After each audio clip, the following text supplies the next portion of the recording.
भगवान राम के भक्त हनुमान और हनुमान के भक्त अरविंद केजरीवाल जी हैं। वो तो राम से तुलना नहीं की जा सकती। क्या केजरीवाल जी स्वयं ना उनकी पार्टी के कोई नेता उनकी तुलना हमारे आराध्य भगवान राम, मैया सीता या राष्ट्र नायक भगत सिंह से कृपया ना करें। इन विभूतियों का नाम विलीन ना करें। आम आदमी पार्टी में केजरीवाल है और बाकी माफ करिएगा, किसी को बुरा लगे ना लगे, बाकी सब घर के नौकर हैं। नौकर के अलावा कोई किसी की कोई जगह नहीं है, ठीक है। तो इन्हें अपने नौकरों में चुनना है। इस देश की विभिन्न कचहरियों ने माननीय मुख्यमंत्री अरविंद केजरीवाल जी को बार बार शराब घोटाले का किंग पिन माना है और ये कहा है कि 90 से 100 करोड़ रुपए की किकबैक्स अरविंद केजरीवाल जी और उनकी पार्टी ने लिए हैं, जिनका दुरुपयोग आम आदमी पार्टी के गोवा के इलेक्शन में किया गया था।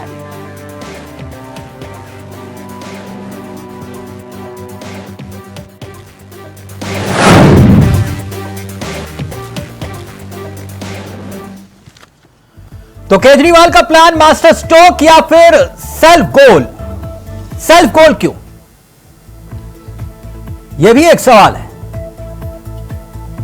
मसला सियासत का है और केजरीवाल इसमें कोई दो राय नहीं कि सियासत के मंझे हुए खिलाड़ी।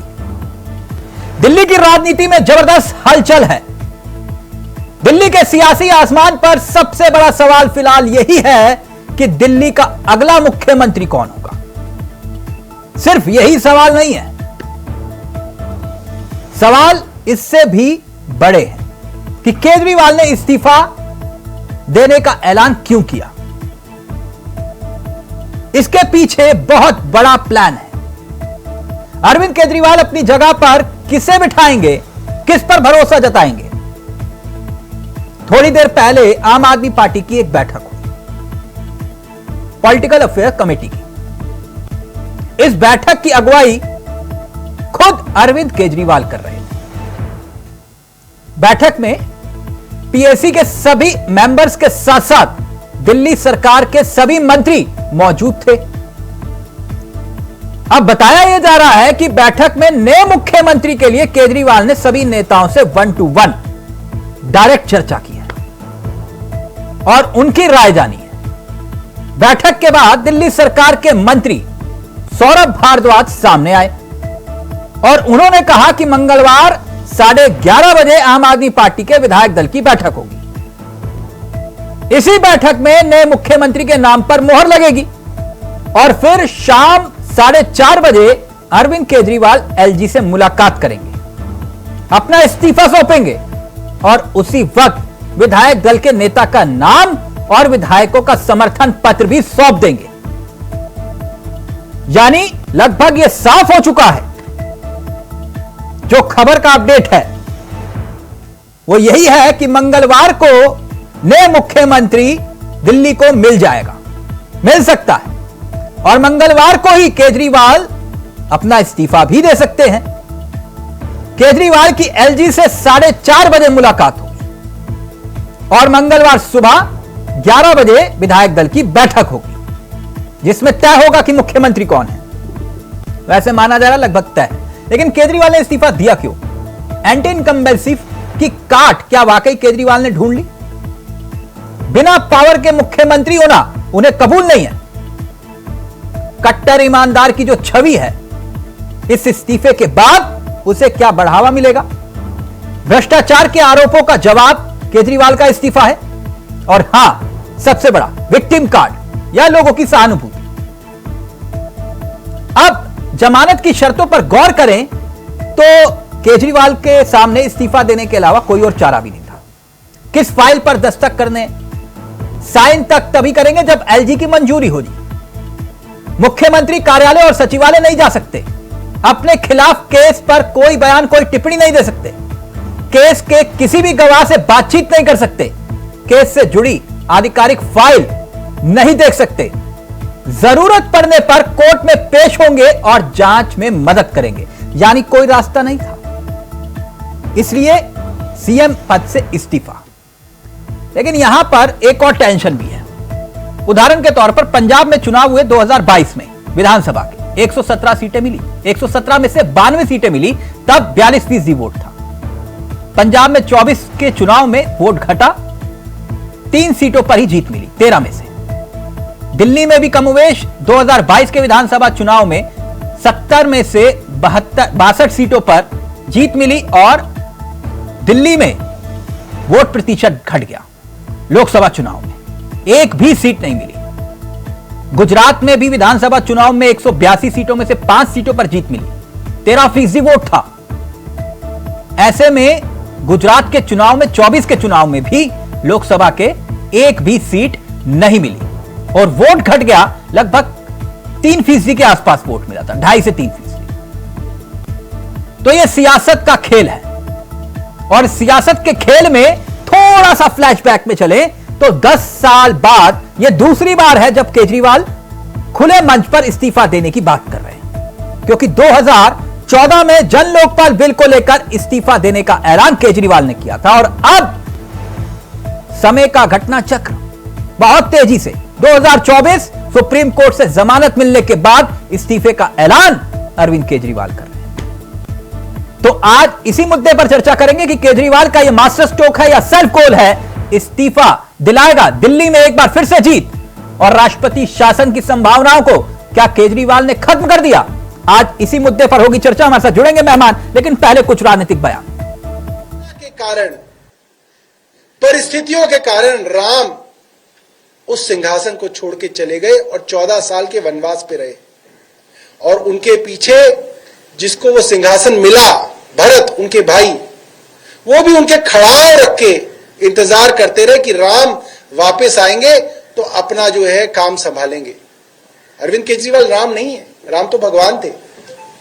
भगवान राम के भक्त हनुमान और हनुमान के भक्त अरविंद केजरीवाल जी हैं। वो तो राम से तुलना नहीं की जा सकती।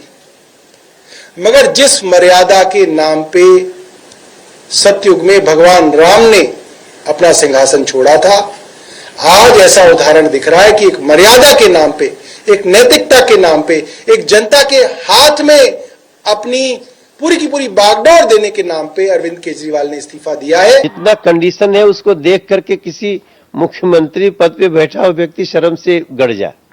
इनको तो शर्म आती नहीं। अब इस बार जब बेल दिया इतना दिन बाद, तो चीफ मिनिस्टर पद से एक प्रकार से सस्पेंड हैं ये। आप फाइल साइन नहीं कर सकते, आप ऑफिस नहीं जा सकते सीएम के, तो फिर काहे का मुख्यमंत्री। तो ये तो सीधे दिखता है ना कि जहां जहां कांग्रेस है वहीं अपने आप को क्रियाशील रखते हैं। तो इनका टारगेट बीजेपी नहीं है, क्योंकि अगर बीजेपी टारगेट होता तो जहां बीजेपी ताकतवर है वहां जाके लड़ते ना। वहां तो केवल कांग्रेस लड़ रही है ना, और तो कोई पार्टी लड़ नहीं रही है।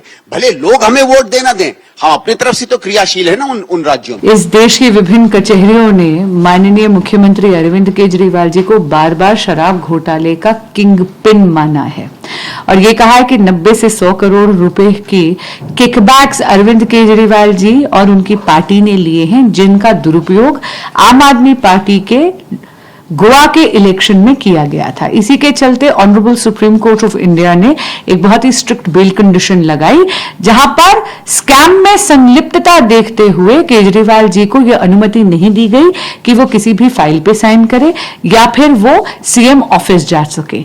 मेरा विनम्र निवेदन होगा कि वो व्यक्ति जो कि भ्रष्टाचार में सिर से लेकर पांव तक डूबे हुए हैं, कृपया केजरीवाल जी स्वयं, ना उनकी पार्टी के कोई नेता, उनकी तुलना हमारे आराध्य भगवान राम, मैया सीता या राष्ट्र नायक भगत सिंह से कृपया ना करें। इन विभूतियों का नाम विलीन ना करें। सिर्फ एक इवेंट क्रिएट करना था, वो इन्होंने कल कर दिया और मैं तो फिर अरविंद केजरीवाल को चुनौती देता हूं। आप नवंबर में चुनाव कराने की बात कर रहे हैं, आप तुरंत मंत्रिमंडल बर्खास्त कीजिए, तुरंत कीजिए और अक्टूबर में चुनाव कराइए। दिल्ली की जनता आपके 10 साल के भ्रष्टाचार से तंग आ चुकी है, वो आपका भ्रष्टाचारी चेहरा देख चुकी है। सुनीता केजरीवाल को वो स्थापित करना चाहते हैं। ब्लू कॉलर क्रिमिनल है, बड़े स्मार्ट प्लेयर हैं, इसलिए इनको तो विश्वास किसी पे होगा ही नहीं। जितना विश्वास अपनी पत्नी पे होगा उससे विश्वास होगा नहीं। तो चलिए सीधा रुख करेंगे अपने मेहमानों की तरफ। आपको बता दें आज हमारे साथ इस चर्चा में जो मेहमान हैं, देवेंद्र प्रमुख साहब बीजेपी के चेहरे हैं, आपकी स्क्रीन पर समर सिंह हमारे साथ कांग्रेस के चेहरे हैं, साथ साथ डॉक्टर निमी हमारे साथ हैं। आम आदमी पार्टी का चेहरा और वरिष्ठ पत्रकार रजा जी हमारे साथ इस कार्यक्रम का हिस्सा बन गए। आप सभी का बहुत बहुत स्वागत है। सबसे पहले मैं निमि जी आप ही से, डॉक्टर साहिबा आप ही से इस चर्चा की शुरुआत करना चाहूंगा। मेरी आवाज आ रही है? निमि जी,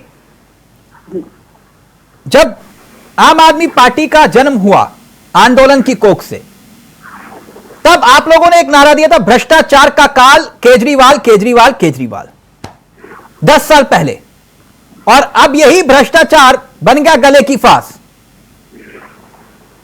इस्तीफा। ये मास्टर स्ट्रोक है या सेल्फ गोल है? तिलक जी, देश की राजनीति, सॉरी मुझे अपनी आवाज सुनाई दे रही है तो प्लीज उसको म्यूट कर दें। जी निमि जी अपनी बात रखिए, मैं उसको कनेक्ट करवा रहा हूं, ठीक करवा रहा हूं, प्लीज कंटिन्यू। देश की राजनीति में बहुत कम ऐसे क्षण आएंगे या आज आए थे या आए हैं जो अचंभित करने वाले हैं, जो एक्स्ट्रा ऑर्डिनरी और आइडियलिस्टिक को मार सकते हैं। ये राजनीति लोग को समझ में नहीं आएगी। ये ऐसा है जो आज तक न ही मेरे ख्याल से। निमि जी कुछ टेक्निकल इशू आ रहा है, मैं दोबारा से आपको कनेक्ट करवा रहा हूं। रजा साहब, राजनीतिक मेहमानों की तरफ बाद में रुक करें, लेकिन इस इस्तीफे के मायने क्या है? ये मास्टर स्ट्रोक है या फिर सेल्फ गोल है? कट्टर ईमानदार या कट्टर बेईमान, खेल क्या चल रहा है? स्ट्रोक है ना, कोई स्ट्रोक है। ये इस्तीफा जो जजमेंट आया है, अगर आप बेल का जजमेंट पढ़ें और उसको स्टडी करें तो बेल के जजमेंट में बहुत साफ है कि आप ऑफिस जा नहीं सकते, आप फाइल देख नहीं सकते। इनका अपना जो सोचना था कि भाई, इनका ये कहना था कि भारतीय जनता पार्टी जब रनिंग मुख्यमंत्री को अरेस्ट कराती है, जेल भेजती है, तो वो इस्तीफा देते हैं। और जब इस्तीफा देते हैं तो जाहिर सी बात है कोई दूसरा चीफ मिनिस्टर बनता है। यानी रजा साहब आप ये कह रहे हैं मजबूरी का इस्तीफा है? तो मजबूरी क्या है बेल में कि भाई नहीं जाना है उनको, फाइल नहीं करना, साइन नहीं करना, तो क्या करेंगे? और इस इस्तीफे से राजनीति में क्या असर पड़ने वाला है, बड़ा सवाल तो ये है। मुख्यमंत्री पद छोड़ने से आम आदमी पार्टी और दिल्ली और विपक्ष और देश की राजनीति पे क्या असर पड़ेगा? देश की सियासत और दिल्ली की सियासत पर इसका क्या असर पड़ने वाला है, क्या लगता है आपको? देखिए, ऐसा है कि ये जो है, ये एक जो फैसला इनका है, ये फैसला इनका जो है केजरीवाल जी का ये है कि भाई इनको तो इस्तीफा देना ही देना था। आने के बाद जब आपको फाइल नहीं वो करना है तो बैठना नहीं, ऑफिस नहीं है तो इस्तीफा देना था। अब इस्तीफा देने के बाद बड़ा मुद्दा जो सबसे बड़ा है, वो चीफ मिनिस्टर, मुख्यमंत्री कौन होगा, ये बड़ा मुद्दा आके फंसा है। मुख्यमंत्री जो सेकेंड लाइन में आदमी थे सिसोदिया जी, उनको भी कह दिया गया कि भाई ये जब तक जो है अपना साफ नहीं कर लेंगे हिसाब किताब, जब तक जो इनके ऊपर दाग लगे हैं उस दाग को जब तक ये बिल्कुल सामने नहीं कर देंगे, घोटाले वाला, शराब नीति घोटाले वाला, तब तक जो है ये भी जो है कोई पद नहीं लेंगे, कुछ वो नहीं करेंगे। तो अब दूसरा बचता कौन है? आतिशी है, जो है भारद्वाज है, चड्ढा जी हैं, तो ये बचते हैं। नहीं, क्या केजरीवाल ये रिस्क लेंगे जो हेमंत सोरेन ने रिस्क लिया था? ये चंपाई सोरेन वाला प्रकरण तो पूरा सबके सामने है ना। अब चंपाई सोरेन, बीजेपी अपने सबसे विश्वसनीय चेहरे चंपाई सोरेन को सत्ता सौंपी हेमंत सोरेन ने, और वही चंपाई सोरेन जब सत्ता वापस ली तो चले गए बीजेपी में। आप देखिए, हम भी रहेंगे और आप भी रहेंगे। मैं बहसियत जर्नलिस्ट जो कयास लगा रहा हूं, ये अपनी सीधी अपनी बीबी सुनीता केजरीवाल को ये चीफ मिनिस्टर बनाएंगे। और सुनीता केजरीवाल को चीफ मिनिस्टर बनाने से ये फायदा होगा कि इनकी पार्टी टूटेगी नहीं। और दूसरे ऐसा है कि किसी को भी चीफ मिनिस्टर बनाने के बाद 6 महीने के अंदर इलेक्शन कराना चाहिए। तो फरवरी तक इलेक्शन है ही है, तो मालूम है तब तक इलेक्शन अनाउंस हो जाएगा। 6 महीने अगर सुनीता केजरीवाल, तो फिर जनता के बीच ये भी तो संदेश जाएगा कि गद्दी तो परिवार के पास ही रही। नहीं, जनता के पास संदेश जाए वो अलग है। परिवारवाद तो सब करते हैं, कोई ऐसा नहीं है कि परिवारवाद कोई नहीं कर रहा है। ये परिवारवाद वाली बातें गड़बड़ लाया जाता है। भैया, जब जो है धर्मेंद्र हीरो बनेंगे तो उनका बेटा सनी देओल हीरो नहीं बनेगा। मुलायम सिंह यादव जब नेतागिरी करेंगे तो उनका बेटा अखिलेश चीफ मिनिस्टर नहीं बनेगा। तो ये कौन सी बात है? मैं बहुत बड़ा पत्रकार हूं, मैं चाहूंगा मेरा बेटा भी पत्रकार बने। बहुत बड़ा जो वकील है वो चाहता है उसका बेटा भी वकील बने। तो ये परिवारवाद का ये नारा हटा देना चाहिए। ये नारा कोई बहुत समसामयिक नारा नहीं है कि इस नारे को कहना चाहिए। ये एक इंसानी मजबूरी है। यानी आपका ये आकलन है कि सुनीता केजरीवाल ही मुख्यमंत्री बनेगी? हाँ बिल्कुल, बनना ही चाहिए। अगर नहीं बनता है तो केजरीवाल बहुत कच्चे राजनीतिक है मेरे हिसाब से, बहुत अच्छे राजनीतिक नहीं है। नहीं, अच्छे राजनीतिक नहीं है तो फिर ये बार बार मुख्यमंत्री बनना, बीजेपी के चूल्हे हिला देना दिल्ली में, और आप कह रहे हैं सुनीता केजरीवाल के चीफ मिनिस्टर बनने के बाद एक आम आदमी पार्टी को एक लीडर और मिल जाएगा। लोकसभा के चुनाव में सुनीता जी केजरीवाल जो है समर सिंह जी बैठ के गाड़ी बैठ के हमारे साथ समर सिंह जी, ओके रजा जी का आकलन, आपका आकलन आया रजा साहब, आपका आकलन आ गया। आपने कहा कि सुनीता केजरीवाल लगभग तय। समर सिंह जी, ये कांग्रेस के खेमे में इतना सन्नाटा क्यों है? सब ठीक है? All is well? समर जी का ऑडियो प्लीज।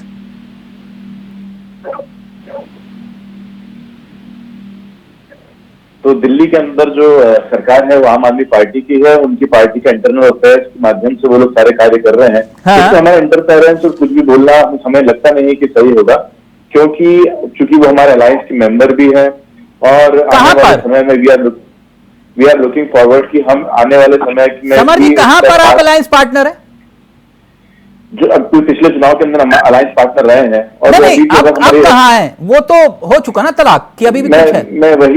मैं वही बात करना चाह रहा हूं कि पूर्व में हमारे अलायंस पार्टनर रहे हैं और हम कहीं ना कहीं उनकी आइडियोलॉजी से खुद को नजदीक मानते हैं, और इसलिए अच्छा, हम चाहते हैं। तो यानी आप मानते हैं, तो फिर अरविंद केजरीवाल को लेकर ना तो राहुल गांधी कुछ बोल रहे हैं, ना खड़गे जी कुछ बोल रहे हैं, ये कैसे आप अलायंस सहयोगी हैं? मैंने जिस प्रकार से कहा कि उनकी पार्टी का इंटरनल मैटर है, वो किस प्रकार से आगे उनकी पार्टी को चलाना चाहते हैं, हम उसके ऊपर कोई भी टिप्पणी करना। लेकिन संदीप दीक्षित कह रहे हैं इनका टारगेट बीजेपी नहीं कांग्रेस है। जी देखिए, वो बात तो भविष्य। और आप ही के प्रवक्ता 2 दिन पहले बोल रहे थे इसी डिबेट पे बैठ के, ये कह रहे थे कि बीजेपी की बी टीम है आम आदमी पार्टी, इससे ज्यादा कुछ नहीं। और यहां तक कि आपकी के प्रवक्ता इसी डिबेट में बैठकर 4 दिन पहले यह दावा कर रहे थे कि केजरीवाल बाहर आने वाले हैं क्योंकि बीजेपी चाहती है हरियाणा चुनाव से पहले बाहर आए। आप ही के नेता इस डिबेट में कह रहे थे ये भाजपा के बी टीम के रूप में काम करेंगे हरियाणा में। बोलिए समर जी। जी देखिए, सबके जो पर्सनल मत होते हैं वो अलग अलग होते हैं, इसके अंदर मैं नहीं चाहूंगा किसी प्रकार की टिप्पणी मैं यहाँ पर करूं। लेकिन आपकी पार्टी का स्टैंड क्या केजरीवाल को लेकर, ये भी तो स्पष्ट नहीं है ना। जब राहुल गांधी कुछ नहीं बोल रहे तो आपकी पार्टी के नेता क्या बोलेंगे? जी बिल्कुल सही बात कही आपने। तो आप ही पार्टी के नेता नहीं बोल रहे साहब, करना क्या है? यहां रहना है या वहां रहना है? और हुड्डा साहब कह रहे हैं कि ये वोट कटुए हैं, वोट मत करना इनको, हमारी फाइट बीजेपी के साथ है। नहीं, बिल्कुल बीजेपी की फाइट से तो हमारी सभी जो दल है बाकी उन सभी की फाइट है। तो आप मानते हैं वोट कटुए? एक पार्टी जो कि फांसीवादी तरीके से अगर देश को कब्जा करना चाहती है, कब्जाना चाहती है, संविधान बदलना चाहती है। केजरीवाल का इस्तीफा आपको क्या लगता है कुछ कमाल कर पाएगा? बिल्कुल सही बात है। देखिए, केजरीवाल जी के बारे में अगर कहा जाए तो वो एक अच्छे राजनीतिक रहे हैं और अभी तक का उनका जो ट्रैक रिकॉर्ड है वाकई में बहुत ट्रेमेंडस टाइप का रहा है। यही ट्रैक रिकॉर्ड बताता है कि जहां जहां चुनाव लड़े वहां कांग्रेस को नुकसान पहुंचा। क्या मैं गलत हूं? वो बात सही है। मैं आपको बताना चाहता हूं कि दिल्ली में आपकी चूल्हे हिलाने वाले अरविंद केजरीवाल, पंजाब में आपको सत्ता से बेदखल करने वाले अरविंद केजरीवाल, गुजरात में बीजेपी को अगर दोनों हाथों में लड्डू दिलवाने वाले अरविंद केजरीवाल, अब हरियाणा में भी खेल होने वाला है, क्या करेंगे? आप पूरी बात करने दीजिए, बीच में आप ऐसा बोलते रहेंगे तो हमारी बात पूरी नहीं हो पाएगी। बात यह है कि आपने केजरीवाल जी के बारे में पूछा, वो एक अच्छे राजनीतिक, उनका ट्रैक रिकॉर्ड बताता है और कि उन्होंने काफी अच्छा परफॉर्म किया है चुनाव के अंदर। जहां तक चुनाव की बात होती है, कांग्रेस पार्टी वैसी पार्टी नहीं है जो कि विपक्षी दल को अपना दुश्मन माने। हम यहाँ पर राजनीति करना है, देश की भलाई के लिए यहाँ पर राजनीति करते हैं और हम उस प्रकार से राजनीति यहाँ पर नहीं करते कि हम किसी को उस प्रकार से बोले। ये बीजेपी की परिपाटी है, ये बीजेपी का तरीका है। अगर वो अच्छा परफॉर्म 2 दिन पहले आपकी पार्टी के प्रवक्ता यहाँ बैठ के कह रहे थे ये बीजेपी की बी टीम है, तो उन प्रवक्ता से बात कीजिए ना साहब। आपने मुझे बुलाया, मैं अपना पर्सनल मत दूं। मैं वही तो पूछ रहा हूँ, राहुल गांधी का स्टैंड क्या है समर साहब, वही मुझे बता दीजिए ना। तो आप राहुल गांधी जी को बुलाइए, उसके लिए आप राहुल गांधी से पूछे, बता पाएंगे। राहुल गांधी से पूछे। ओके डॉक्टर निमी, अब मेरी आवाज आ रही है? Can you hear me? जी डॉक्टर निमी, रजा साहब कह रहे थे, मैं क्योंकि प्रमुख साहब के पास जाऊं क्योंकि अभी मसला क्योंकि आप लोगों के घर का है। वो कह रहे हैं राहुल गांधी से पूछो, समर साहब कह रहे हैं मुझसे मत पूछो, राहुल गांधी तय करेंगे कि क्या है क्या नहीं केजरीवाल को लेकर। लेकिन रजा साहब कह रहे थे, कह रहे ये मजबूरी का इस्तीफा, इससे ज्यादा कुछ नहीं। जी इस तरह से ये लोग बौखला गए हैं कि इसके अलावा और कुछ इनको समझ आएगा नहीं कि ये एक ऐसा एक्स्ट्रॉर्डिनरी मोमेंट है इंडियन पॉलिटिक्स जो ना आज तक कभी हुआ है ना आज तक इसके बाद कभी होगा। बिकॉज इस इवेंट को समझने के लिए इनको समझना पड़ेगा कि अरविंद केजरीवाल किस तरह के व्यक्तित्व है, क्या उनकी प्रायोरिटीज है और किस तरह से वो राजनीति में कैसे आए, क्या उन्होंने सेक्रीफाइसेस किए, ये सब 6 महीने लग गए इस्तीफा देने में। राजनीतिक सोच रखने वाले वो दल जो पिछले 10-12 साल से सत्ता से बाहर है, जो कि 0 और 3 या 6 पे ही सिमट गए थे। डॉक्टर निमी, ये नैतिकता का पाठ 6 महीने बाद याद आया? सिर्फ अपने फ्लॉट लॉजिक लगा सकते हैं, इसके अलावा कुछ नहीं। डॉक्टर निमी, 6 महीने बाद याद आया नैतिकता का पाठ? 6 महीने लग गए आपको इस्तीफा देने में, पहले ही दे सकते थे। ये केस तो 2 साल से चल रहा है। हाँ? और 2 साल से हम कह रहे हैं कि आपको एक भी पैसे की ना आपने रिकवरी की है, ना आपके पास कोई सब्सटैंशियल प्रूफ है। ये मैडम अभी भी तो नहीं सिद्ध हुआ ना कि वो तो अभी भी आरोपी है। मैं आपसे पूछ रहा हूं कि 6 महीने बाद ही क्यों याद आया कि इस्तीफा देना है मुझे? आम आदमी पार्टी को क्रश करना चाहते हैं, उसके नेताओं को की ग्रोथ को, फिनोमिनल ग्रोथ को रोकना चाहते हैं, बिकॉज उनको as a formidable political opposition के तौर पे नजर आ रहे हैं। और कोई तरीका अगर उन्हें मिला। डॉक्टर निमी, मैं आपकी बात से सहमत हूं, लेकिन मुझे ये तो बताइए 6 महीने बाद आपको क्यों याद आई नैतिकता? अपने अंडर जो लॉ एनफोर्सिंग एजेंसीज हैं उनका इस्तेमाल करो, इन पे डालो। डॉक्टर निमी, मैं सब कुछ पूछ लूंगा बीजेपी नेता से कम मुझे ये बताइए नैतिकता 6 महीने बाद क्यों याद आई आपको? मेरी आवाज आ रही है? पूरी तरह से बेबुनियाद निमी जी तक आवाज नहीं पहुंच रही। निमी जी को दोबारा कनेक्ट करिए, आवाज नहीं पहुंच पा रही। प्रमुख साहब, अब प्रमुख साहब का ऑडियो रहेगा। प्रमुख साहब, आप तो कल तक कह रहे थे नैतिकता के आधार पर इस्तीफा दो, इस्तीफा दो, इस्तीफा दो। केजरीवाल ने तो इस्तीफा दे दिया। अब बड़ी अच्छी बात है। खेल कर दिया केजरीवाल ने? नहीं नहीं, अच्छी बात है। तो सर वो उन्होंने इस्तीफा दिया, उनकी पार्टी का मामला है। और आपके तो कई नेता ऐसे जिनके ऊपर आरोप लगे, उन्होंने इस्तीफा तो छोड़िए, पद तक नहीं छोड़ा। नहीं, हमारे कहने से छोड़ दिया है। अभी रजा साहब ने क्लियर कर दिया। अब ये मुझे बताना पड़ेगा दोबारा से कि कोर्ट ने जब आपको माननीय सुप्रीम कोर्ट ने इस तरीके से बना दिया कि आपके हाथ और पैर अलग रख दिए गए हैं और बॉडी जो है सिर्फ वो और मुख से बात करने के लिए काम करिए, आप बैठ कर कहीं भी अपने घर पे करिए, कहीं पे जाइए। अभी इसकी का थोड़ी होता है। कैसा लगा केजरीवाल का ये खेल? ये प्लान कैसा लगा? पहली बार खेल जाना पड़ा, गिरफ्तार होना पड़ा, तब मानते हम कि इस्तीफा दिया भाई, नैतिकता के तौर पर दिया। अच्छा, आप नहीं मानोगे कि इन्होंने इस्तीफा दिया? नहीं, इस्तीफा कैसे मानेंगे? दिलाया गया, उनसे क्लियर थोड़ी है। किसने दिलवाया? कंडीशन देखिए उठाकर भाई, किसने दिलवाया इस्तीफा? कैसा मुख्यमंत्री हो सकता है? कैसे कर सकता है? जो अपना ऑफिस में जा सकता, सिग्नेचर नहीं कर सकता। प्रमुख साहब, और वो उसकी मजबूरी है इस्तीफा देना। किसने दिलवाया इस्तीफा? आप कह रहे हो कि इस्तीफा दिलवाया गया, दिया नहीं।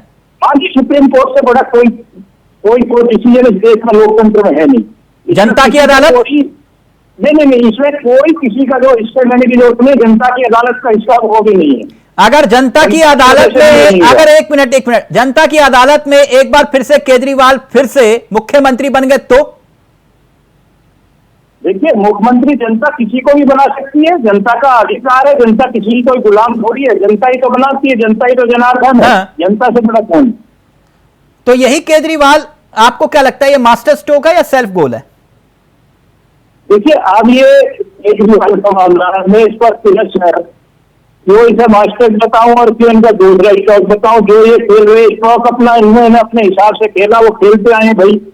जब वो इतने बड़े बड़े मास्टर स्टॉक खेल चुके हैं, पूरी दिल्ली को बर्बाद कर चुके हैं, चाहे दारू का मामला हो, घोटाले का मामला हो, किसानों का मामला हो, दिल्ली की अर्थव्यवस्था का मामला हो, प्रमुख साहब, सुशासन का मामला हो, आपने कहा कि इन्होंने दिल्ली को बर्बाद कर दिया। प्रमुख साहब, तो है उनके। प्रमुख साहब, आपने कहा इन्होंने दिल्ली को बर्बाद कर दिया। एमसीडी का चुनाव आप हार गए 15 साल के बाद। आपकी सत्ता चली गई एमसीडी की।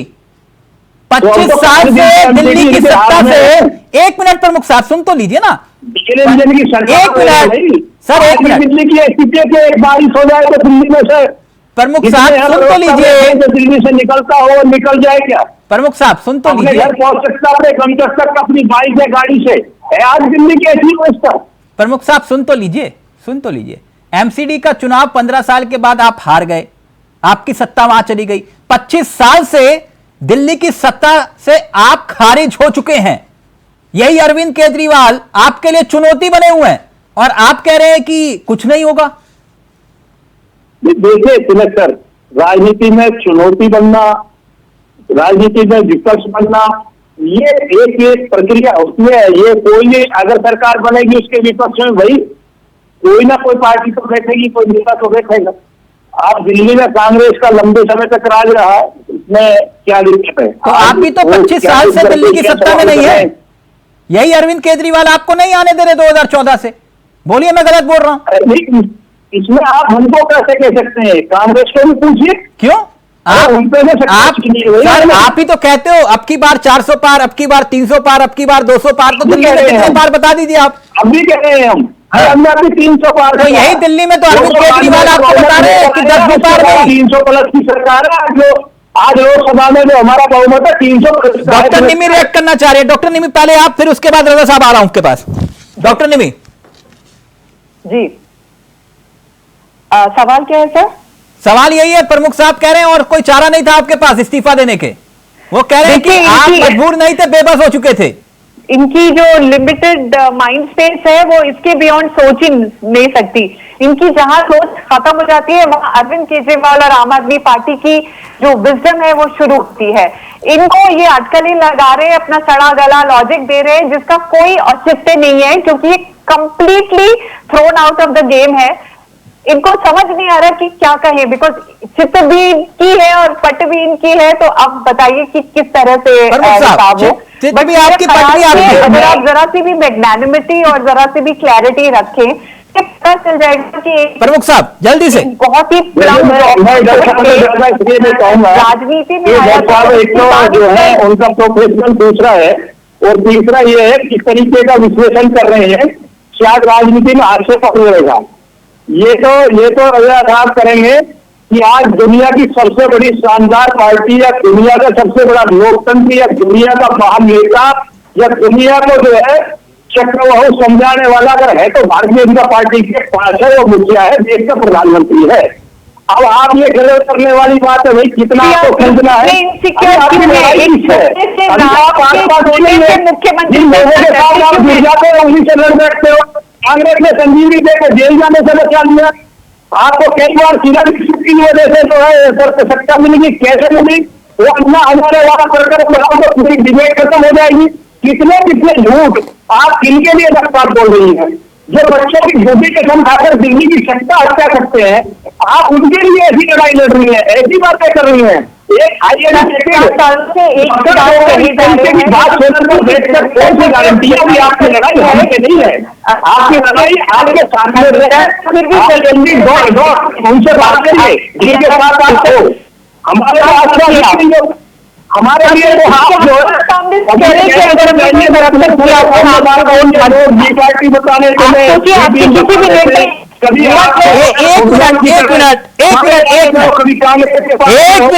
आप कहीं अपने आप को खड़ा कीजिए और हम आपका सम्मान करेंगे। और एक बार अन्ना जी को भी नमस्ते कर पाए, केजरीवाल जी को याद दिलाइए। ठीक अन्ना जी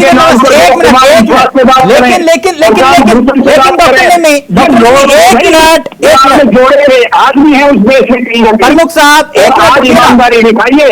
प्रमुख साहब उनका केजरीवाल का नहीं बनता, पर उनका बनता जिन्होंने अपने पति ने खींचा आपको। एक मिनट प्रमुख साहब दिखाइए आप एक बार। देखिए भारतीय जनता पार्टी बहुत ही छोटी की पार्टी है, आ जाते हैं जब इनके पास सारे लॉजिक खत्म हो जाते हैं तो ये अन्ना जी पे आ जाते हैं। और इनके पास और कोई लॉजिक नहीं है, ना ही रिसर्च करते हैं, ना ही पढ़ते हैं, बार बार परोसते रहते हैं। एक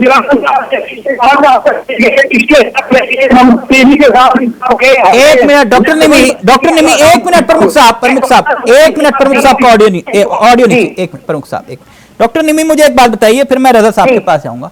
मैं थोड़ा सा फ्लैशबैक में चलूं तो एक बिल्कुल साधारण सा व्यक्ति, वैगनार पर चलने वाले, पैरों में sandal, half shirt, muffler man, अब तो सब कुछ बदल गया ना। वो गाड़ी अब जो है बदल गई, बंगला शीश महल में तब्दील हो गया, अब फिर वो बंगला भी छोड़ना पड़ेगा। तो ये भ्रष्टाचार जिसके खिलाफ आप लड़ रहे थे, वो तो पूरा नैरेटिव ही चेंज हो गया ना। जी, आपने अपने सवाल में ही अपना जवाब उन्होंने कल ही स्पीच में कहा कि पर्सनल प्रॉपर्टी, पर्सनल वेल्थ कुछ भी नहीं है, मेरी पूरी जिंदगी की कमाई सिर्फ और सिर्फ ईमानदारी है, और जब इस पे चोट होती है तो मुझे दर्द होता है। इसके बाद भी आप लोग ये पूछ रहे हैं बंगला, तो यही तो रजा साहब कह रहे थे कि आप विक्टिम कार्ड खेल रहे हैं, आप विक्टिम कार्ड खेल रहे हैं मैडम। और अगर खुद के लिए बनाते तो खुद चीफ मिनिस्टर बने रहते, लेकिन वो खुद से सामने से इस्तीफा दे रहे हैं। इसका मतलब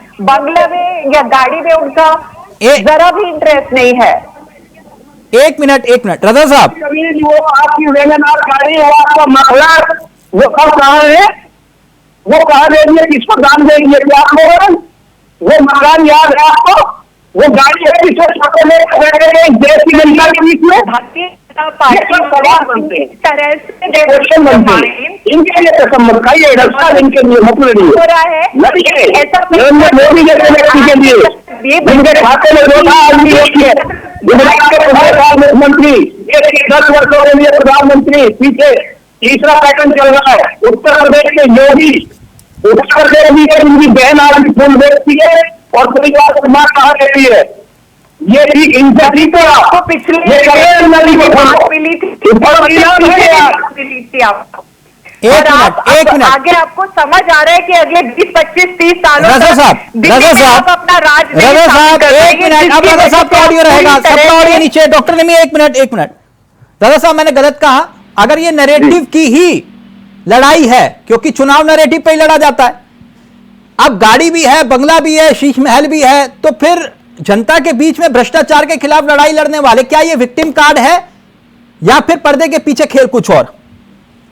देखिए ऐसा है, ये बोलिए रजा साहब।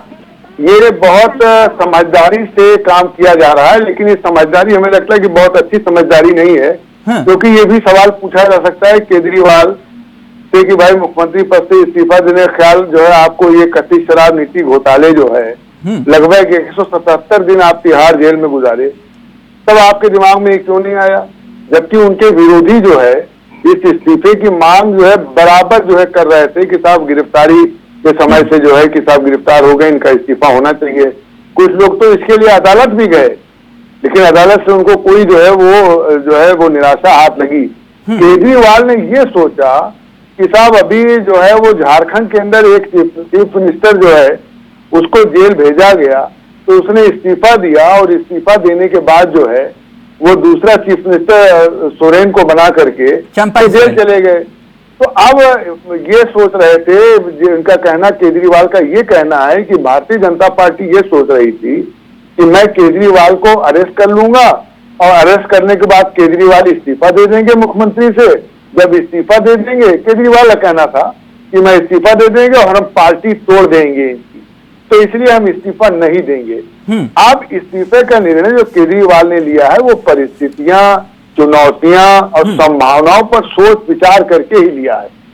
जमानत तो मिल गई, लेकिन जमानत पर मुकदमा लंबा चलेगा, मुकदमा खत्म होने वाला नहीं है। नहीं तो और ये भी बात याद चाह रहे हैं कि जनता की अदालत में जाके अपने आप, 1 सेकंड रुकिए, 1 मिनट सुनिए, बहुत इंपॉर्टेंट बात कहने जा रहा हूं और इसको सुनना भी चाहिए सबको। यहाँ ये भी बात याद रखने की है कि नए जनादेश के बावजूद उन पर सर्वोच्च न्यायालय की जमानत संबंधी शर्त लागू रहेगी। यानी सशक्त पद संभालने के बजाय उन्होंने अगर खुली राजनीति का रास्ता चुन लिया है, तो सच मानिए आगामी चुनाव लड़ाइयां रोचक है। वो अपनी धर्म पत्नी को ही मुख्यमंत्री बना के जाएंगे। वो वहां झारखंड में देख चुके हैं कि किसको बनाया मुख्यमंत्री, भारतीय जनता पार्टी के साथ वो चले गए। आप समझिए ये बड़ा एक वो मसला है, ये अपने किसी को नहीं बनाएंगे, ये अपनी धर्मपत्नी को बनाएंगे। हाँ। अगर किसी को बनाएंगे तो मैं बहैसियत पत्रकार कह रहा हूं कि केजरीवाल कच्चे राजनीति। डॉक्टर नेमी इत्तेफाक रखते हैं रजा जी जो बात कह रहे हैं, फिर आ रहा हूं समर साहब आपके पास। और उसके बाद कह रहे हैं कि अगर वो गलत होगी तो वो कच्चे हैं और अगर वो सही होगी इसका मतलब वो भ्रष्ट हैं। ये किस तरह का लॉजिक हुआ भाई? आप खुद चाह रहे हैं कि अगर वो अच्छे और मेच्योर पॉलिटिशियन है तो अपनी वाइफ को वो सीएम बनाए, और दूसरी तरफ आप ये कह रहे हैं कि वो भ्रष्ट है और वो अपना कंट्रोल चाहते हैं और वो इस वजह से वो बनाना चाहते हैं। नहीं रजा साहब कह रहे हैं वो अगर कच्ची गोलियां खेली होंगी तो किसी और को बना देंगे करने के लिए। वो कह रहे हैं कि कोई और रास्ता ही नहीं है, अगर वही शर्तें लागू होंगी, यही कह रहे थे रजा साहब, चुनाव के बाद भी तो यही शर्तें लागू होंगी कोर्ट की जो अभी लागू होगी भाई, शर्त थोड़ी खत्म हुई। तो फिर वो मुख्यमंत्री के रूप में अपनी पत्नी को ही आगे रखेंगे, वो ये कह रहे रजा साहब, यही कह रहे हैं रजा जी। बिल्कुल हमारे ऊपर 10 साल तो लागू है ना, शर्तें लागू है। एक इंसान है जिनको ओहदा दिया गया है एलजी साहब, उनको हमारे सर पे बिठा दिया गया है। हम जो नीतियां बनाते हैं, जो पॉलिसीज होती हैं, जो योजनाएं होती हैं, उन सबको रोकने के लिए बहुत तसल्ली से हमारे काम को निष्क्रिय करने के लिए एलजी साहब बैठे। डॉक्टर नेमी आप रजा जी की बात को काट रहे हैं, रजा जी जो बात कह रहे हैं वो तर्क के साथ कह रहे हैं, आप उसका लॉजिकल जवाब नहीं दे रही हैं। करने की उसके बाद भी हमने काम करके दिखाया और सारे लोगों ने देखा है। ओके रजा जी की बात को काट गया। इलेक्शन में जीते थे और चौथी बार भी हम जीत के आएंगे। यही लोगों की प्रॉब्लम है, यही कांग्रेस और बीजेपी का मेन मुद्दा है कि मैडम रजा जी को कांग्रेस बीजेपी से क्या लेना, वो अपना लॉजिक दे रहे हैं, वो आपसे ये पूछ रहे हैं कोर्ट के आदेश, कोर्ट की शर्तें वो तब भी लागू होंगी चुनाव के बाद भी, चाहे मुख्यमंत्री कोई भी बने, वो तो वही बात कह रहे हैं। आप पत्रकार को भी बीजेपी और कांग्रेस में डाल रहे हैं। एक मिनट समर जी, समर जी क्या लगता है आपको कि हरियाणा चुनाव में कोई असर पड़ेगा केजरीवाल के इस दाव से? जी अगर इसको देखा जाए इस प्रकार से तो बिल्कुल हो सकता है कि इसका प्रभाव पड़ सकता है। और जहां तक हमारी राजनीतिक समझ कहती है कि अगर केजरीवाल जी इस्तीफा दे रहे हैं और इस्तीफा देने के बाद में अगर ये किसी युवा दलित जिनके नाम चल रहे हैं उनको लेकर आते हैं तो बेशक जो है हरियाणा के अंदर इसका कुछ फायदा केजरीवाल जी को हो सकता है। हाँ। और अन्य पार्टी को बेशक इसका नुकसान होगा। जहां तक बात है कि रजा जी ने कहा कि आप अपनी ये राजनीतिक नुकसान किसको होगा? समर जी एक मिनट, एक थोड़े सवाल फिर रजा जी की बात पर एक करेगा क्योंकि बहुत बड़ी बात कही रजा जी ने। हाँ बोलिए समर जी, किसको नुकसान पहुंचेगा हरियाणा में? जितने भी दल वहां पर चुनाव लड़ रहे हैं सभी को वहां पर हो सकता है, बिकॉज जो आम आदमी पार्टी का एक जो दायरा है वो उस एरिया में हमें लगता है कि ज्यादा है, तो इसका बेशक कुछ फर्क पड़ेगा। और जहां तक बात है कि आपको कोई नुकसान नहीं पहुंचेगा? सभी को पहुंचेगा। मैंने कहा कि सभी जो राजनीतिक पार्टियां अगर वो किसी दलित को या किसी युवा को लेके आते, युवा दलित को लेके आते, तो बिल्कुल इसका जो थोड़ा प्रैक्टिकली अगर ले समर जी थोड़ा सा प्रैक्टिकली लें, ऐसी लगभग 10 से 15 सीट जहां पर जीत और हार का मार्जिन महज 3000 से 5000 हो जी, और वहां अरविंद केजरीवाल की पार्टी आम आदमी पार्टी खेल कर दे, और यह माना जाता है और यह सच भी है कि नुकसान कांग्रेस को ही पहुंचता है आम आदमी पार्टी के खड़े होने से। गेम बदल सकता है। जितने भी राज्यों में चुनाव आम आदमी पार्टी ने लड़े हैं बेशक उसके अंदर जो चुनाव में हानि हुई है वो कांग्रेस की अधिक हुई है। लेकिन अभी जो वर्तमान में चीजें बदली हैं, अगर आप उसको देखेंगे तो जो एक तबका है इंटेलेक्चुअल पढ़े लिखे लोगों का, समझदारों का, और जो कि भारतीय जनता पार्टी से खफा है, तो उनके लिए जो दो अगर प्रमुख वो बचे हैं तो बेशक कांग्रेस है और उसके अलावा कोई अन्य दल हो सकता है। तो ये अब इसकी स्थिति बहुत बदली है। बेशक कि मैंने जितने भी चुनाव लड़े हैं उसके अंदर हमारा नुकसान काफी हुआ है, भारतीय जनता पार्टी से ज्यादा नुकसान कांग्रेस का हुआ है। लेकिन अब देखिए ये बात चीजें तो मैंने पूर्व में भी कहा है कि भविष्य के गर्भ में है। जो संदीप दीक्षित थ्योरी दे रहे हैं कि बीजेपी ये बाहर अरविंद केजरीवाल इसलिए आए क्योंकि हरियाणा में चुनाव है, कुछ दम लगता है संदीप दीक्षित की बात में? जी देखिए वो परिपक्व राजनीतिक के रूप में भी हम उनको देखते हैं और उन्होंने कहा है तो कुछ निधन होगा ही सही, लेकिन मैं किसी की पर्सनल टिप्पणी पे यहाँ पर कुछ नहीं बोलना चाहूंगा। डॉक्टर नेमी जो बात संदीप दीक्षित कह रहे हैं इत्तेफाक रखते हैं आप? वो कह रहे हैं कि बीजेपी की बी टीम के रूप में आप लोग काम करते हैं, कहने का लब्बो लबाब यही है। तिलक जी, मुझे 10-12 सालों से समझ नहीं आया कौन किसकी बी टीम है। नहीं, ये तो मुझे 20 सालों से नहीं समझ में आया। कंप्लीटली फ्लॉड लॉजिक है, किसी तरह से कोई बेहतर नहीं है। जब we run out of project तब हम ये कहते हैं कि किसी की टीम है। आपने कभी आम आदमी पार्टी को कहते हुए सुना कि ये फलानी की बी टीम है, फलानी की ए टीम है? हमें कोई मतलब नहीं है, हमें सिर्फ काम करना है, ईमानदारी से काम करना है, और हमको वो काम ही नहीं करने देते हैं। हमको हर तरह से प्रताड़ित उन्होंने किया है। अब वो टाइम आ गया है जब पंखा पलट गया है और अब पॉलिटिकल नैरेटिव जो चेंज होगा। ओके प्रमुख साहब एक मिनट प्रमुख साहब, अरविंद केजरीवाल इस्तीफा दे रहे हैं, ठीक, ये सबसे बड़ी खबर। लेकिन इसी से जुड़ी हुई भ्रष्टाचार के आरोप के आधार पर, नैतिकता के आधार पर इस्तीफा केजरीवाल का। लेकिन एक तस्वीर और है, उस पर भी चर्चा बहुत जरूरी हो जाती है, क्योंकि मसला भ्रष्टाचार का है। मैं चाहूंगा अपने सहयोगी से, एक तस्वीर है और वो तस्वीर देश के प्रधानमंत्री के साथ एक शख्स की है, और प्रमुख साहब को अगर वो तस्वीर दिखा पाए। और बिना तस्वीर के पूछो आप, मैं तो बता दूंगा। बिना तस्वीर के? हाँ बता दूंगा। मधु कोड़ा वाला मामला है। बिल्कुल बता दूंगा, सारे बता दूंगा। महाराष्ट्र का भी पूछ लो, मधु कोड़ा का भी पूछ लो, जिसका पूछना चाहे। मैं ये कहता हूँ, चुनाव से पहले 2024 से पहले कुछ चेहरे ऐसे थे जो पार्टी छोड़कर हमारी तरफ आए थे या चुनाव में हमारे साथ लड़े थे। और तिलक सर, एक चीज और मैं कहता हूँ, देखिए रजा सर बैठे हैं, बहुत अच्छे विश्लेषण है, वरिष्ठ हैं। आपके पास जो है सर्टिफाइड वकील जो हैं, मैं वैसे जिनके हमारे सुप्रीम कोर्ट की खड़ा होता है, अरे मनोज सिंघवी जैसे हैं, कपिल सिब्बल जैसे हैं, और जो केजरीवाल जी को भी जमानत दिला सकते हैं, रात को वो सुप्रीम कोर्ट दिला सकते हैं। उन केस की हियरिंग करा लीजिए कि जब हमारे साथ जो आया था प्रमुख साहब, कौन से केस कहाँ कर रहे, वो आज है या नहीं, चल रहे हैं या नहीं, सामना कर रहे। प्रमुख साहब एक मिनट एक तस्वीर है देश के प्रधानमंत्री के साथ। एक मिनट प्रमुख साहब, आप ही के पास आपको तस्वीर देखिए, ऑडियो नीचे आपका, ये तस्वीर देखिए। ये तस्वीर जहां एक तरफ केजरीवाल के ऊपर भ्रष्टाचार के आरोप लगे और नैतिकता के आधार पर उन्होंने इस्तीफा देने का ऐलान किया, लेकिन पीएम के साथ ये शख्स है कौन? एक मिनट प्रमुख साहब, एक मिनट बता तो दूं जनता को। ये वही बड़े खनन घोटाले को लेकर जिनके ऊपर आपने आरोप लगाए, झारखंड के पूर्व मुख्यमंत्री मधु कोड़ा। कभी बीजेपी ने भ्रष्टाचार का प्रतीक इन्हें बताया था, अब वही बीजेपी में शामिल हो गए और बकायदा जब प्रधानमंत्री झारखंड पहुंचे रविवार को, यह रविवार की तस्वीर आप पीछे देख सकते हैं, दिनांक 15 सितंबर 2024 रविवार, जमशेदपुर, और वही मधु कोड़ा मंच साझा कर रहे थे पीएम के साथ। प्रमुख साहब स्क्रीन पर। प्रमुख साहब एक रिक्वेस्ट है मेरी, अगर फोन आप पास ले आए तो आपका ऑडियो क्लियर आएगा। प्रमुख साहब को प्लीज स्क्रीन पे लाइए आप।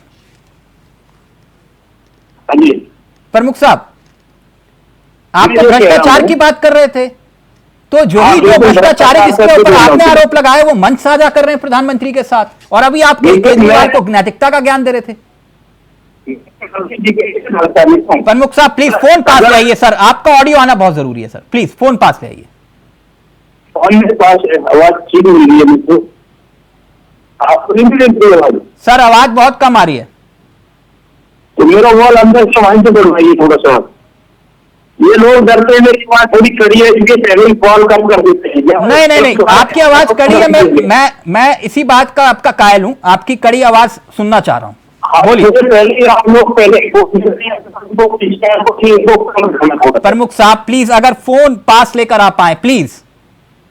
मैं ये कहना चाहता हूँ तिलक सर कि मधु कोड़ा के उस पर अगर मैं जवाब देने लगूं कि कौन क्या है, ऐसी स्थिति होती है। आज दिल्ली पर चर्चा कर रहे हैं कि अरविंद केजरीवाल जी ने एक वक्तव्य दिया था, अपने बच्चों की कसम खाई थी कि जीवन में से काम कभी समझौता नहीं करेंगे। सर मैं मधु कोड़ा की बात कर रहा हूँ, मंच पर थे जिनके ऊपर आपने भ्रष्टाचार के आरोप लगाए। कसम खाने के बाद में इतना बड़ा नेता जो दिल्ली जैसे प्रदेश का मुख्यमंत्री हो, तो वो इसलिए इनको भूल गया है। मैं मधु कोड़ा के बारे में पूछ रहा हूं आपसे। घटना की मधु कोड़ा के बाद या कौन दागी है या किस पार्टी में कितने लोग रहते हैं कि कौन कब रंग छोड़ते हैं और कब जुड़ जाते हैं। तो सर ये बताइए ना मुझे प्रमुख साहब, एक मिनट इसी पे चर्चा करेंगे, इसी पर। तो फिर मुझे एक बात बताइए, जो चैलेंज, जो चुनौती केजरीवाल ने, मैं मान गया आपकी बात की राजनीति के आधार पर उन्होंने इस्तीफा दिया, तो क्या आपके किसी नेता के अंदर हिम्मत है जो केजरीवाल ने करके दिखाया वो आपको कोई नेता करके दिखा दे? है किसी के अंदर हिम्मत सर? आप तो जिनके ऊपर आरोप लगाते हैं उनको अपनी पार्टी में शामिल कर लेते हैं। आपने अजीत पवार से इस्तीफा लिया, आपने अजीत पवार को महाराष्ट्र की सत्ता में चाबी सौंप दी, आपने हेमंत बिस्वा शर्मा को मुख्यमंत्री बना दिया, आपने विजय बोगड़ा को पार्टी में शामिल करके बेटे को मंत्री बना दिया उत्तराखंड में। आप किस आरोपों की बात कर रहे हैं? ये भारतीय जनता पार्टी ने दिलाए अंदर केजरीवाल ने क्या चाह रहे, ये केजरीवाल उनकी प्रमुख सर, मैं तो कह रहा हूं कि आप ये कह रहे हैं मजबूर हुए इस्तीफा देने के लिए। प्रमुख साहब देखिए, आपके ऑडियो में बहुत दिक्कत आ रही है, ऑडियो में दिक्कत आ रही है सर, ऑडियो में दिक्कत है।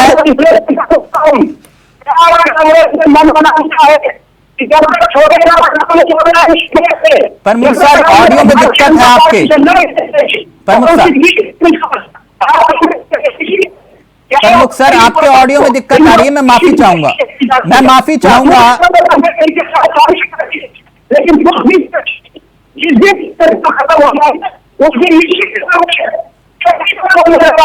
नहीं समर साहब, मुझे भी नहीं समझ में आ रहा। प्रमुख साहब का ऑडियो आना बहुत जरूरी है। एक मिनट प्रमुख साहब पैच करवाने से कुछ नहीं होगा। पीसीआर प्लीज पहले ऑडियो चेक करिए प्रमुख साहब का। अभी ऑडियो नीचे, प्रमुख साहब का ऑडियो दोबारा से कनेक्ट करिए, ऑडियो दोबारा से कनेक्ट करिए। प्रमुख साहब आपके ऑडियो में दिक्कत है, मैं माफी चाहूंगा, हमारे एंड से दिक्कत है, मैं जानता हूं, मैं दोबारा कनेक्ट करवा रहा हूं प्लीज। समर जी, यह नैतिकता के आधार पर इस्तीफा देने वाली जो थ्योरी है, क्या देश की राजनीति को बदलेगी कि नहीं? जी, जो नैतिकता के आधार पर इस्तीफा, या तो इन्हें म्यूट करवा दीजिए प्रमुख जी को, मैं ये बोलते रहेंगे तो क्या सुनाई देगा जी। तो जो सिद्धांत है नैतिकता के आधार, डॉक्टर नमी प्लीज आपके गठबंधन के सहयोगी बोल रहे हैं, प्लीज सुन लीजिए आप उनको, जिनके साथ आप जो है गठबंधन वाले। नैतिकता के आधार पर जो थ्योरी है इस्तीफा देने की, ये इसका शुरुआत जो है कांग्रेस पार्टी द्वारा ही की गई। और जितने भी आज देखा जाए तो देश में जिसकी भी सरकार है, भारतीय जनता पार्टी के अंदर आप देखें बड़े बड़े जो राजनीतिक थे, बड़े बड़े मंत्री और विधायक हुए, उन्होंने करोड़ों की घोटाले करे, लेकिन अब वो इस प्रकार से भारतीय जनता पार्टी तो कम से कम इन सब चीजों को अब नहीं मानती है। लेकिन समर जी, आपको नहीं लगता कि जिस भ्रष्टाचार के आरोप आपके मंत्रियों पर अरविंद केजरीवाल ने लगाए, चाहे वो कलमाड़ी हो, शीला दीक्षित हो, तमाम बड़े बड़े नेताओं को लेकर उन्होंने जो आरोप लगाए, उन्हीं आरोपों में आज केजरीवाल घिर गए, उन्हीं भ्रष्टाचार के मामले पर। बिल्कुल सही बात है। भ्रष्टाचार किसी भी प्रकार का हो, जब तक आप जो है आपको क्लीन चिट नहीं मिल जाती, जब तक आप दोष मुक्त साबित नहीं जाते, तब तक आपको राजनीतिक जीवन से जो है और किसी भी पद पर, संवैधानिक पद पर नहीं होना चाहिए। हम इस बात को मानते हैं। तो ये जो चीज है भारतीय जनता पार्टी, सबसे पहले तो पार्टी हर पद से, हर पोजीशन से। डॉक्टर निमी जी कुछ कह रहे हैं आप? मैं ये कह रही हूँ कि अगर ये लॉजिक सर कह रहे हैं, अगर ये चलेगा तो इसको पूरी पॉलिटिकल क्लास को रिजाइन कर देना चाहिए, क्योंकि आरोप होते हैं जब तक वो सिद्ध नहीं हो जाते या उनकी ट्रायल किसी होता है या तो कोई सब्सटैंशियल एविडेंस नहीं आती जो कि क्लिंचिंग एविडेंस है, उसके बिना कैसे आप किसी को आरोपी साबित कर सकते हैं? आपने मैडम आज कह रहे आरोप होते हैं, आरोप के आधार पे तो आप ही इस्तीफा मांगते थे, इन्हीं आरोपों के आधार पे तो आपने शीला दीक्षित को भ्रष्टाचारी साबित किया है। 2 साल से चल रहा है मुकदमा और एक भी तरह की एक भी पैसे की रिकवरी नहीं हुई है, किसी तरह का कोई। तो शीला दीक्षित से कितनी रिकवरी हुई आप मुझे बता दीजिए। आज शीला दीक्षित हमारे बीच में नहीं है, जिस शख्सियत ने पूरी दिल्ली की सूरत और सीरत को बदल दिया, आपने उनको महाभ्रष्टाचारी घोषित कर दिया। यही तो आपकी राजनीति थी, हिट एंड रन। कहां है शीला दीक्षित के लगे हुए आरोपों? कहां है वो सबूत? कहां है वो प्रमाण? कितने पैसे बरामद हुए बताइए ना डॉक्टर निमी। सर आप एक केस को दूसरे से कंपेयर करें क्या? वो हजारों करोड़ का ऑब्वियस घोटाला था, जिसके बारे में सब जानते थे। डॉक्टर समर जल्दी से, फिर प्रमुख साहब फाइनल कमेंट आपका लूंगा। इससे किसी भी तरह का कोई एविडेंस नहीं आया है। डॉक्टर समर देखिए, आरोप देखिए जिस प्रकार से साफ छवि रहने की बात जो है केजरीवाल जी ने शुरू से करी है। आपने भ्रष्टाचार बता के ही शीला दीक्षित जी के सरकार को गिराया, वहां पर एक लंबा आंदोलन करा। उसके बाद में आप जब सत्ता में आए तो वही आरोप जब आप पे लग रहे हैं तो आपको भी नैतिकता के आधार पर वो सब चीजें करनी चाहिए। मुझे लगता है कि केजरीवाल जी इस चीज में 177 दिन डिले हो चुके हैं, उन्हें पहले करना चाहिए था। हो सकता है उनका कुछ राजनीतिक लाभ लेने की मंशा हो, क्योंकि मैंने उनकी तारीफ करते हुए एक बात बोली कि केजरीवाल जी है जो नहीं लाभ, राजनीतिक लाभ सर, वो राजनीति कर रहे हैं तो राजनीतिक लाभ तो लेंगे ही ना। अब आप कहें कि हरिद्वार में जाकर जो है वो गंगा किनारे बैठ के वो भी मैं वही कह रहा हूँ कि मैं वही कह रहा हूँ कि 177 दिन वो लेट है इस चीज के अंदर। उनको इस्तीफा देना ही था तो पहले देना चाहिए था। और मैं मानता हूँ कि कांग्रेस पार्टी जो एक संवैधानिक पार्टी है, वो कह रहे हैं 177 दिन वेट नहीं करना चाहिए था। मैं ये बता रही हूँ चिराग कि अगर वो पहले रिजाइन कर देते तो एक तरह का पैटर्न बन जाता है, जिससे जो दूसरी पार्टी है इसी फॉर्मूले को हर एक स्टेट में अप्लाई करती है जहाँ पर उनकी सरकार नहीं है। इल्जाम लगा कोई झूठा गवाह केजरीवाल की किताब स्वराज जो है मैंने पूरी करी है, तरह का अपनी मनमानी चलाओ। एक मिनट प्रमुख साहब, ओके पूरी बात सुन लीजिएगा, बहुत लंबा नहीं बोलूंगा। जी बोलिए रजा साहब, पहले आप बोल लीजिए फिर प्रमुख साहब। और प्रमुख साहब गुजारिश है प्लीज कान के पास फोन लगाइए, आपका ऑडियो आना बहुत जरूरी है प्लीज। रजा बहुत अच्छी बात बताऊंगा, आपको तबियत खुश हो जाएगी, पहले सुन लीजिए, बहुत ज्यादा टाइम नहीं है। आम आदमी पार्टी और कांग्रेस में गठबंधन के बावजूद आप समझ लीजिए कि दिल्ली में लोकसभा चुनाव में लगातार तीसरी बार भारतीय जनता पार्टी की सभी 7 सीट जीती है। तो आप समझिए ना तो केजरीवाल की गिरफ्तारी से और ना 1 महीना बेल से रिलीज होने से कोई ज्यादा सहानुभूति नहीं मिली है। समझे उनकी पार्टी को और मेहनत करने की जरूरत है और केजरीवाल पदमुक्त होकर ज्यादा मेहनत करने की स्थिति में होंगे, क्योंकि वो हरियाणा गृहराज है उनका। केजरीवाल जी वहां के रहने वाले हैं। और एक बड़ी बात जो मैं कहना चाहता हूँ उसको जरा से सुन लीजिए, अब आपकी तबियत खुश हो जाएगी। तो भाई देखिए ऐसा है कि कथित शराब घोटाले का जो है वो सिसोदिया पे लगा, सांसद पर लगा, संजय सिंह पर लगा, केजरीवाल पर लगा, गिरफ्तार हुए, जैसा कि इन तीनों की जमानत हो गई है। पर केजरीवाल की छवि पर भाजपा का सवालिया निशान लगाने को मौका मिल गया कि आप भाई केजरीवाल ने दिल्ली में पानी, बिजली, शिक्षा, स्वास्थ्य संबंधी वादों को उन्होंने पूरा किया और अच्छे तरीके से वहां बिहार जो है दिल्ली के अंदर उन्हें किया। ऐसे में शराब घोटाले का जो आरोप लगा है इनके ऊपर, उस दाग के साथ विधानसभा चुनाव में जाने का जोखिम केजरीवाल सरीखे चतुर नेता नहीं उठाएंगे जब तक वो भ्रष्टाचार का अपना दाग नहीं छुड़ा लेंगे। समझ लीजिए, तब तक वो चुनाव में भी जाने वाले नहीं। इसलिए मुख्यमंत्री पद उनकी धर्मपत्नी के पास ही जाना चाहिए।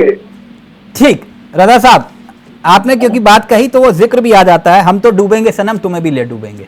तो हरियाणा चुनाव में अभी बहुत कुछ बाकी है, देख लेंगे। लेकिन खैर प्रमुख साहब, अगर मेरी गुजारिश है फोन अगर पास ले आए तो मैं आपसे बिल्कुल आराम से बात कर पाऊंगा। प्रमुख साहब, मैं आपकी वो वॉशिंग मशीन का जिक्र कर रहा था, बात बीच में टूट गई थी। ये जो मैंने पहले फोन दिया आपको सर, क्या मैंने बता दिया, मैंने सबके नाम बता दिए, मेरे किसान का काम मिलेगा, मैंने तो बियर कहीं बता दिया आपको। क्या आपने जिनको घोटालेबाज कहा पार्टी में लिया, उनको प्रमोशन दिया, क्या किसी के अंदर इतनी हिम्मत है कि वो नैतिकता के आधार पर इस्तीफा दे दें? एक भी नेता ऐसा नहीं है जो भारतीय जनता पार्टी के साथ रहने के बाद किसी की हायरिंग समझ रहा हूँ, आज की डेट की बात कर रहा हूँ,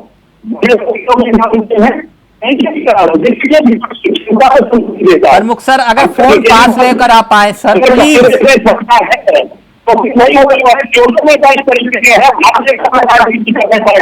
प्रमुख सर सुप्रीम कोर्ट जो है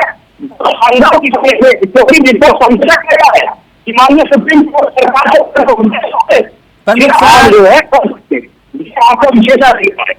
प्रमुख सर कोई बात नहीं है। प्रमुख सर यही बात ये है सर प्लीज, आपके ऑडियो में दिक्कत आ रही है, प्लीज फोन पास ले आइए, प्लीज प्लीज फोन पास ले आइए सर। बिल्कुल पास है सर एक बार प्लीज अपना फोन का स्पीकर ऑफ करके प्लीज अपनी बात को रखिए, प्लीज आपका ऑडियो आना बहुत जरूरी है।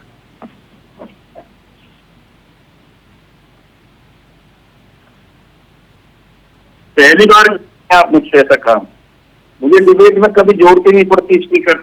सर रिक्वेस्ट कर सकता हूं मैं आपसे, क्योंकि आप देखिए इतना बेहतरीन ऑडियो आ रहा है आपका। मैं एक बात जानना चाह रहा था कि नैतिकता के आधार पर आपके मंत्री जिनके ऊपर आपने आरोप लगाए और आपकी पार्टी में शामिल हुए, उनसे इस्तीफा लेंगे क्या? केजरीवाल ने दिया। ये चीज पहले क्लियर कर दी। देखिए, आप केजरीवाल जी इस्तीफा क्यों दे रहे हैं कि भारतीय जनता पार्टी की क्षमता, क्योंकि हमारे नेता ने, हमारे प्रतिपक्ष के उन्होंने नैया किया था, मजबूर किया था, उन्होंने सारे केस पर अगर केजरीवाल में या है कि भारतीय जनता पार्टी ने कहीं प्रचार, ये जो आपके मंचों पर ये जिनके ऊपर तथाकथित भ्रष्टाचार के आरोप हैं, वो मंचों पर होते फिर क्या माने?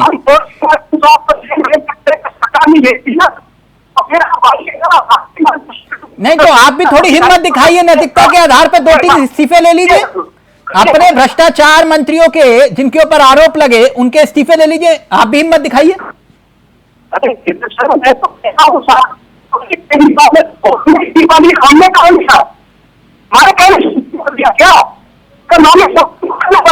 मैं माफी चाहूंगा प्रमुख साहब, मैं दर्शकों से भी माफी चाहूंगा। समर जी वक्त इजाजत नहीं दे रहा क्योंकि ऑडियो में दिक्कत आ रही है। मैं माफी चाहूंगा दर्शकों से।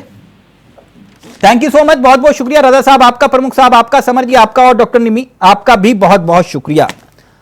तो केजरीवाल का प्लान मास्टर स्ट्रोक या सेल्फ गोल, यह अपने आप में एक बड़ा सवाल है। राजनीति संभावना का खेल है, लेकिन जो नैरेटिव केजरीवाल ने बनाने की कोशिश की है वो क्या कामयाब होंगे? देखिए, अभी पिक्चर बाकी है। नमस्कार, जय हिंद, जय भारत।